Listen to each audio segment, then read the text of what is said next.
For years, famed speaker designer Andrew Jones and Elac were synonymous with quality sound at obtainable prices, garnering a lot of awards during his tenure. But after 8 years of serving as Elac's VP of Engineering, Jones left and he became MoFi Electronics' head of loudspeaker design. And kind of ever since then, Elac has been a little less visible. But Elac is more than just one man, and their updated debut line of loudspeakers is out to prove it. The Debut 3.0 is a two-way bookshelf speaker with a 1-inch aluminum tweeter and a 6.5-inch woofer.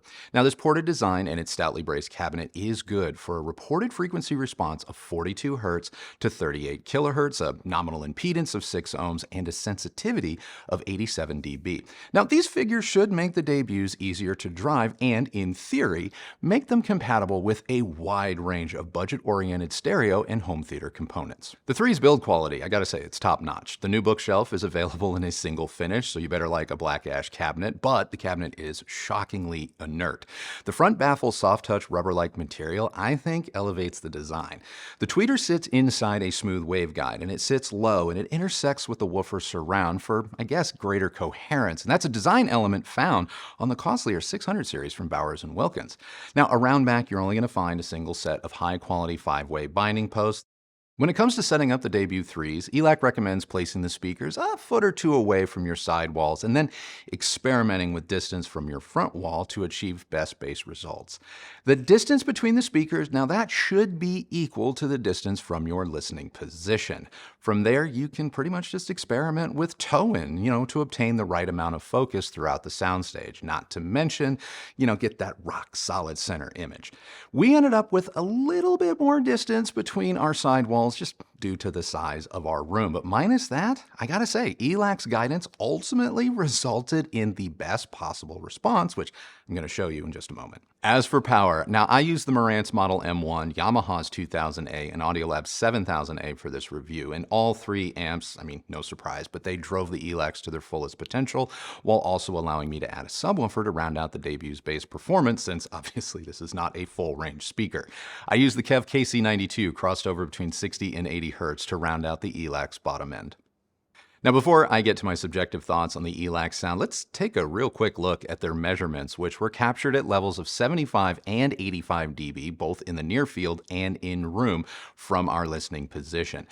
I gotta say, the results are really impressive. In my testing, the Elac is an incredibly neutral speaker that should sound agreeable across a wide range of source material, and one that should also pair well with all types of amplification, which correlates with Elac's own reported specs. Speaking of, Elac claims a response down to 42 Hz, and in my test, the Debut 3 achieves this in near field and in room. The Elac doesn't have a boosted bass response, so you may feel it sounds a little light down low compared to some of the competition, but I don't think this should put you off the speaker.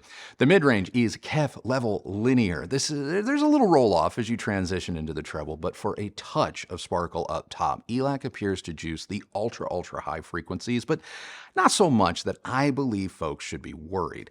Treble can be attenuated to a degree by playing with the speaker's toe-in, so if you are sensitive to this mild rise starting at around 10 kHz, just point the speaker straight ahead and you should be just fine. Additionally, as you turn up the volume, the Elac's response doesn't appear to shift, skew, or just do anything objectionable, resulting in a sound that should scale well into, Carl territory without too much trouble. The sound of the new Elac is exceptional, a proverbial jack of all trades that reminds me a lot of Polk Audio's R200, but with a little less bass bloom. Speaking of bass, the Elac reaches 40 Hz in room confidently without coming across as boomy. The inert cabinet also helps to maintain the woofer's just inherent sense of detail, however, and this is kind of a minor concern, because the Elac doesn't have the same boost or bloom as some of its competitors. When you hit the Debut's bass limits, bass can feel maybe a little bit flat, and the roll-off is just a little bit more abrupt than what you'll experience with, say, a Polk or even the smaller SVS Nano. Now, this is me being pretty nitpicky, but when a speaker's this good, sometimes, your only play is to nitpick. If you're a bass head who enjoys drum-heavy rock or bass-rich electronica, or you are eyeing the Elacs for home theater use, obviously a subwoofer is required. Now, the Elacs play low enough and their bass is so consistent that blending a sub, it's super easy. And when paired with a subwoofer, the threes can compete and even upset speakers costing more. Now, on their own, the Elacs are no slouch, but you add a sub and the speaker's overall sensation of scale really improves.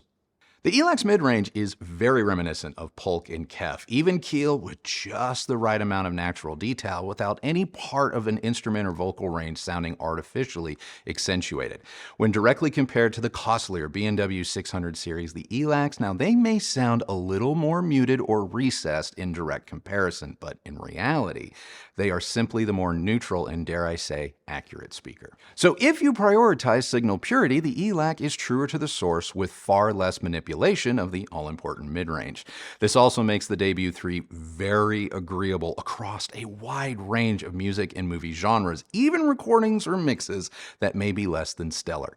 Intelligibility is also really good, though maybe not quite as immediately clear as the B&Ws, especially at lower volumes, but again, this is not because the Elac is bad, but because the B&Ws have a more specific and unique voicing. As for the Debut's highs, the tweeter is more extended and airy than the Polk R200, but not to the same degree as the B&W, which is boosted in direct comparison. I was actually surprised by how similar the Elac and the SVS Nanos were throughout most of the treble. When A being the 2 on the Yamaha 2000A in pure direct mode, it was very difficult to tell these two speakers apart, especially if I focused my attention on the high frequency performance. Now, where the Elac separates itself from the SVS and even the B&W is in the scale and dispersion of its higher frequencies. The Elac's top end was broader and slightly less defined than the SVS and can sound outright vague compared to the B&W. This doesn't make the B&W better, but remember, the B&W is brighter, and so it's going to draw your attention to details just a little bit more easily. As for soundstage and dynamics, the Elac stage is very broad and has excellent width, though depth was average or in just keeping with many of the speakers in this class. Most of the Elac's presence rests about a foot behind the speaker's front baffles with decent focus and separation given to instruments or vocals. However, there is a sharper focus at the center of the soundstage from speakers like the SVS Nano and B&W 600 series. Now, dynamically, the Elacs can go big, and they have a way easier time getting there thanks to, their more agreeable impedance and just general overall sensitivity. At low volumes, the Elacs are very solid, but I think you're going to find that the SVS and B&Ws have just a little bit more dynamic contrast thanks to their treble voicing, which may make them, better for low-level or desktop listening.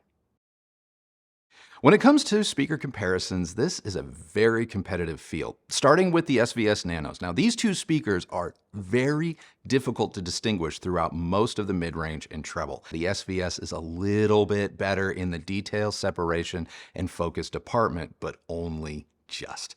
On the flip side, the Nano's sense of scale and spaciousness just isn't as strong as the Debuts. The smaller Nanos have a little bit more boost in their bass, which gives one the sensation of them being larger than they actually are, but both speakers honestly need a sub, so this is kind of a wash. The final decision between the two, it's likely going to come down to, whether or not you're sensitive to frequencies above 10 kilohertz, where the SVS is just a little less rolled off, and whether or not your amp or AVR can handle the Nano's more difficult load, because it is noticeably less efficient than the Elacs in a head-to-head. Both are great speakers, so I'm going to call this one a tie. At $878 a pair, B&W's 606 S3 is essentially twice the price of the Elac, but I'm afraid that speaker does not provide for twice the performance. The B&Ws are more intelligible at all volumes with better separation and delineation throughout the mid-range and treble thanks to their very purposeful voicing. As I've said in my last few Bowers & Wilkins reviews, there's nothing quite like a B&W, and if you gravitate towards that brand sound, there's no substitute for it either. But if you value neutrality and a speaker that doesn't put, its own little spin on the signal, The Elac is just the better overall speaker for half the price. As for our long-term reference speaker, the SONUS FABER LUMINA 2, this is another speaker with a lot in common with the very agreeable sound of the Elac. Now the Luminas, they have a little bit more of a boost in the bass around 100 Hz, which is going to result in that speaker sounding just a little bit fuller in comparison. Lumina's mild top-end rise also gives it the sensation of more clearly defined detail at all volumes, though without the risk of fatigue. That said, at $1,100 for the pair of the Luminas, there's just no denying that the Elac is just a better value. And given that they represent, call it, I'm going to say 90% of the SONUS FABER's performance, the Elacs may be the better overall speaker. The KLIPSCH 600M Mark II is another speaker that competes favorably against the Elac. Now, like the B&W 600, deciding between these two will likely come down to personal tastes. KLIPSCH has its own sound, and it's not quite as linear or as neutral as the Elac. The 600M, it's going to be more dynamically explosive and just have an overall sonic presence that's going to rest a little bit closer to the speaker's front baffles. They're definitely going to sound larger than the Elacs with more bass as well. As a smaller home theater speaker, or for those of you who may not have the option to add a sub, the KLIPSCH may actually be the smarter buy. Now, it's been nearly I think it might be 4 years since our last Elac review, which coincidentally was the previous generation debut reference speaker. Now, I recall that speaker being a little bit more subdued and not quite as easy to drive as its replacement. So if you already own the debut reference, I don't know. I don't know if there's ample reason to upgrade, but if you don't own either speaker, I'd probably grab this new one, as I believe it will be easier to pair with whatever amp you may already own or may be shopping for. The new Elac Debut 3.0 is just an exceptional loudspeaker. Now, does it best speakers 10 times its price? No, but it is as good as some speakers commanding upwards of $1,000 a pair when focused solely on performance and setting aside things like finish options. But for less than $500, the Debut 3.0s are a phenomenal value and a very easy speaker to recommend for both stereo and home theater use. So if any of you out there thought that Elac would just be lost without Andrew Jones, think again. So that's it. That is now my review of Elac's brand new Debut 3.0 bookshelf loudspeaker. What do you guys think?